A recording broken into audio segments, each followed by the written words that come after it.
টানা ভারী বৃষ্টি, পাহাড় ধস আর আকস্মিক ঢলে দেশের বিভিন্ন জেলায় গত 5 দিন ধরে চলছে মানবিক বিপর্যয়। শুধু বৃহত্তর চট্টগ্রামেই পাহাড় ধস, দেয়াল ধস ও পানিতে ডুবে 5 দিনে প্রাণ হারিয়েছেন 40 জন।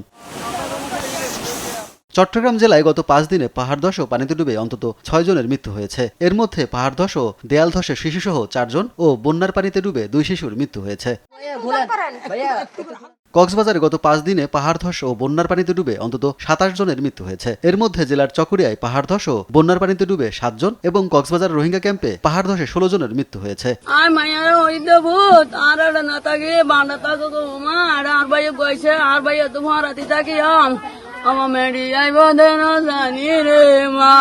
বৃহস্পতিবার বান্দরবানের লামায় পাহাড় ধসে একই পরিবারের 5 সদস্য সহ 7 জন ও বন্যার পানিতে ডুবে 1 জনের মৃত্যু হয়েছে। রাঙামাটির বাঘাইছড়িতে মঙ্গলবার পাহাড় ধসে গাছ পড়ে লক্ষ্মীবিলাস চাকমা নামের এক বৃদ্ধের মৃত্যু হয়েছে। সারা দেশে ভারী বর্ষণে বন্যা ও পাহাড় ধসে মৃতের সংখ্যা বাড়ছে, তাই সবাইকে নিরাপদ আশ্রয় যাওয়ার পরামর্শ স্থানীয় প্রশাসন ও দুর্যোগ ব্যবস্থাপনা বিভাগের। আবহাওয়া অধিদপ্তর বলছে, আগামী 2-1 দিন সারা দেশে ভারী থেকে অতি ভারী বৃষ্টিপাত হতে পারে। এতে পাহাড় ধস ও আকস্মিক বন্যার ঝুঁকি আরও বাড়বে। পানি উন্নয়ন বোর্ড জানিয়েছে, বৃষ্টি অব্যাহত থাকলে বন্যা পরিস্থিতি আরও অবনতির আশঙ্কা রয়েছে। সুব্রত গাইন, নিউজ ডেস্ক, দেশ টিভি।